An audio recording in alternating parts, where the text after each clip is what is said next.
আসসালামু আলাইকুম। সম্পূর্ণ নতুন নিয়মে 2026 সালের এসএসসি পরীক্ষার্থীদের সায়েন্স, আর্টস এবং কমার্সের প্রত্যেকটা সাবজেক্টের সৃজনশীল সংক্ষিপ্ত বহু নির্বাচনী এবং ব্যবহারিক অংশে কত নম্বরে তোমাদেরকে পাস দেওয়া হবে বিস্তারিত এই ভিডিওতে আলোচনা করব।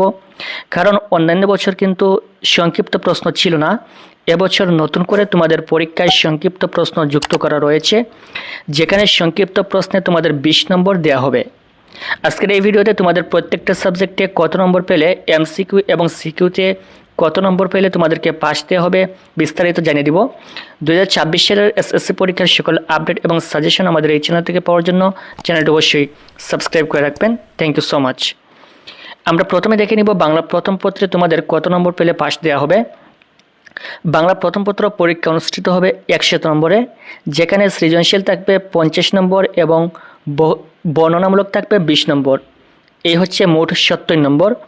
এই 70 নম্বরের মধ্য থেকে শিক্ষার্থীদেরকে পাস করার জন্য পেতে হবে 23 নম্বর, অর্থাৎ 5টা সৃজনশীল 50 নম্বর এবং 10টি বর্ণনামূলক যেখানে 20 নম্বর। এই হচ্ছে মোট 70 নম্বর। সৃজনশীল এবং বর্ণনামূলক দুইটা অংশকেই কিন্তু সৃজনশীলের সাথে রাখা হয়েছে, যেখানে এই 70 নম্বরের মধ্য থেকে 23 নম্বর পেতে হবে পাস করার জন্য। এমসিকিউ রয়েছে 30টি, যেখানে 5 নম্বর হচ্ছে 10টা এমসিকিউ সঠিক হলে তোমাকে বাংলা প্রথম পত্রে পাস দেওয়া হবে। বাংলা দ্বিতীয় পত্রের ক্ষেত্রে 100 নম্বরে পরীক্ষা অনুষ্ঠিত হবে। সৃজনশীল হচ্ছে 70 নম্বর, যেখানে পাস করার জন্য 23 নম্বর পেতে হবে, অর্থাৎ লিখিত অংশে পরীক্ষা হবে 70 মার্কের। তারপর হচ্ছে এমসিকিউ, এখানে এমসিকিউ থাকবে 30টা, পাস করার জন্য 10টা এমসিকিউ সঠিক দেখাতে হবে। ইংরেজি প্রথম এবং দ্বিতীয় পত্র, তোমাদের ইংরেজি প্রথম পত্র পরীক্ষা হবে 100 নম্বরে, দ্বিতীয় পত্র পরীক্ষা হবে 100 নম্বরে। পাস করার জন্য ইংরেজি প্রথম পত্রে 33 নম্বর পেতে হবে, ইংরেজি দ্বিতীয় পত্রে 33 নম্বর পেতে হবে। এক্ষেত্রে ইংরেজি প্রথম এবং দ্বিতীয় পত্র একসাথে মিলিয়ে পাস দেওয়া হচ্ছে। দুইটা সাবজেক্ট মিলে যে কোনোভাবে 66 নম্বর পেলে তোমাকে পাস দেওয়া হবে। মনে করো তোমার ইংরেজি প্রথম পত্রে তুমি একেবারে 0 নম্বর পেয়েছো, কোনো নম্বর পাও নাই, কিন্তু ইংরেজির দ্বিতীয় পত্রে যদি 66 নম্বর পাও তাহলে কিন্তু তোমাকে ইংরেজিতে পাস দেওয়া হবে। এরপর হচ্ছে গণিত পরীক্ষা অনুষ্ঠিত হবে 100 নম্বরে, যেখানে সৃজনশীল রয়েছে 50 নম্বর, 5টি সৃজনশীল এবং বর্ণনামূলক রয়েছে 20 নম্বর।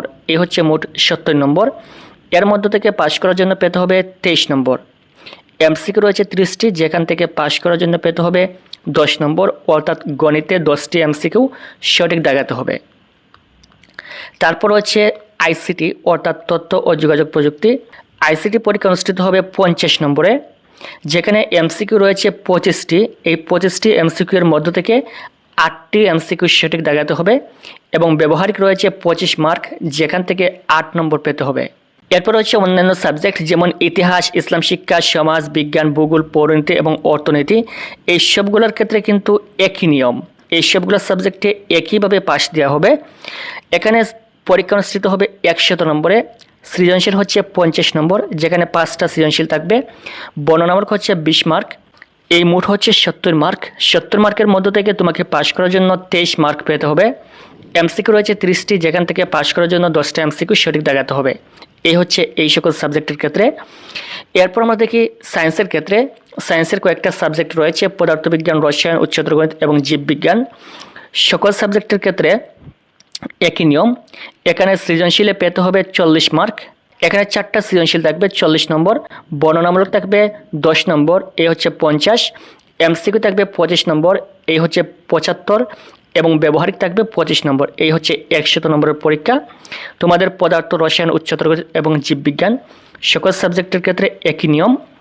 এখানে সৃজনশীল এবং বর্ণনামূলক এই 50 নম্বরের মধ্য থেকে পাস করার জন্য পেতে হবে 17 নম্বর।